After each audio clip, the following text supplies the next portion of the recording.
કર્ણાટકની ચૂંટણીની ચર્ચા ચારે તરફ થઈ રહી છે અને આ તમામની વચ્ચે અમિત શાહથી લઈને તમામ મોટા નેતાઓ સતત ભાજપના નેતાઓ ત્યાં પ્રચાર કરી રહ્યા છે, કોંગ્રેસના નેતાઓ પણ કરી રહ્યા છે। આ તમામની વચ્ચે અમિત શાહે TV9 સાથે ખાસ વાતચીત કરી। તેમણે શું કહ્યું કર્ણાટક ચૂંટણીને લઈને સાંભળો। सरकार ने 4% मुस्लिम रिजर्वेशन खत्म कर दी। देखिए 4% मुस्लिम रिजर्वेशन हमारी पार्टी ने ही खत्म किया है, सच कह रहे हैं, क्योंकि वो गैर संवैधानिक था। हमारे संविधान में धर्म के आधार पर रिजर्वेशन का कोई प्रावधान नहीं है।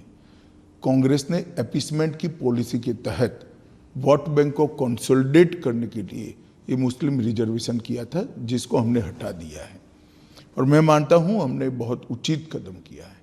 ये ठीक है, थोड़ा लेट हो गया है, परंतु ये हमारा जो फैसला है इस संविधान सहमत है। रिजर्वेशन विद इन रिजर्वेशन की बात करते हैं, एससी के रिजर्वेशन को हटाने की बात करती है कांग्रेस पार्टी, उसको आप किस तरह से देखते हैं? देखिए रिजर्वेशन विद इन रिजर्वेशन हमने बहुत सोच समझ कर किया है।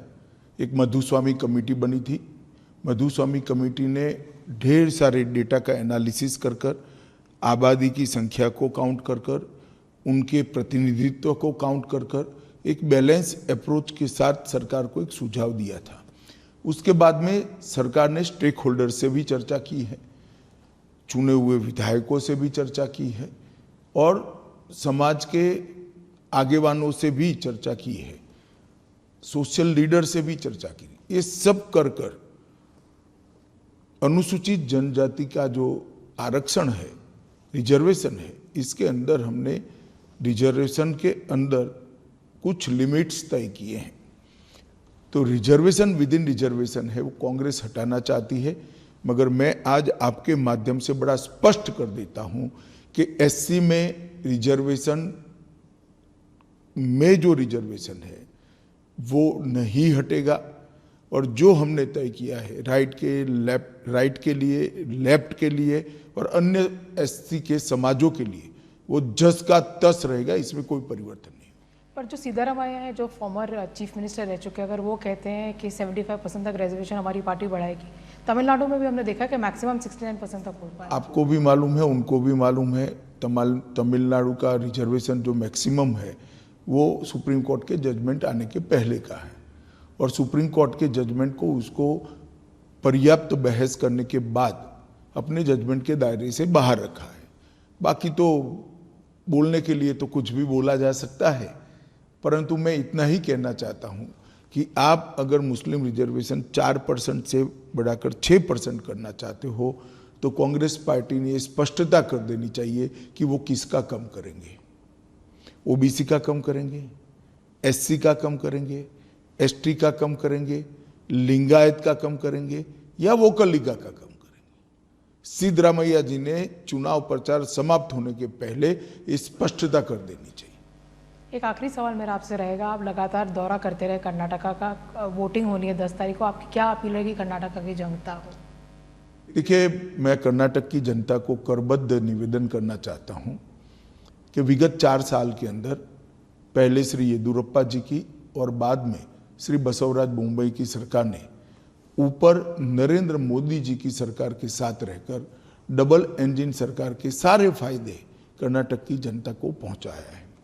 पहली बार कर्नाटक का इंफ्रास्ट्रक्चर डेवलपमेंट, इरिगेशन और बाकी सारी ग्रामीण विकास और शहरी विकास की सुविधाएं irrespective of region pan Karnataka फैली है और लगभग 50 लाख लोगों को नरेंद्र मोदी सरकार के गरीब कल्याण के बेनिफिट्स पहुंचे हैं।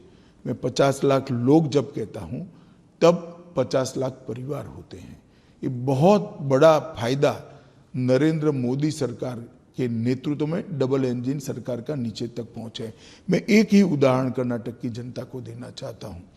प्रधानमंत्री किसान समृद्धि योजना के तहत जब सिद्धरामैया जी की सरकार थी, नरेंद्र मोदी जी ने लिस्ट मांगा था कि कितने किसानों को प्रधानमंत्री किसान समृद्धि योजना का फायदा कर्नाटक में दे सकते, इसका आप लिस्ट भेजिए। उन्होंने हमारा मजाक उड़ाते हुए सिर्फ 17 किसानों की लिस्ट भेजी थी। इसलिए उन्होंने लिस्ट इतनी छोटी भेजी थी कि उनको डर था कि अगर मोदी जी का हर साल चेक किसानों के अकाउंट में जाता है तो भारतीय जनता पार्टी की लोकप्रियता बढ़ेगी। जब येदुरप्पा जी मुख्यमंत्री बने, फिर से लिस्ट मांगी गई। येदुरप्पा जी ने 54 लाख किसानों की लिस्ट भेजी है और अब तक मुंबई सरकार और मोदी सरकार ने मिलकर 54 लाख किसानों को 15,000 करोड़ रुपया उनके सीधे बैंक अकाउंट में ट्रांसफर किया है। इसी प्रकार से सभी स्कीमों का फायदा डबल इंजन की सरकार होने से ही कर्नाटक की जनता तक पहुंच सकता है। ढेर सारे इरिगेशन के प्रोजेक्ट, ढेर सारे इंफ्रास्ट्रक्चर के प्रोजेक्ट्स हमने शुरू किए हैं, वो पाइपलाइन में है, इसको भी पूरा करना है। अतः मैं कर्नाटक के मतदाताओं को करबद्ध निवेदन करता चाहता हूँ, मोदी जी के नेतृत्व पर भरोसा कीजिए। हमारी कर्नाटक की सरकार एक समृद्ध, सुरक्षित और सभी प्रकार से संपन्न कर्नाटक की रचना करेगी।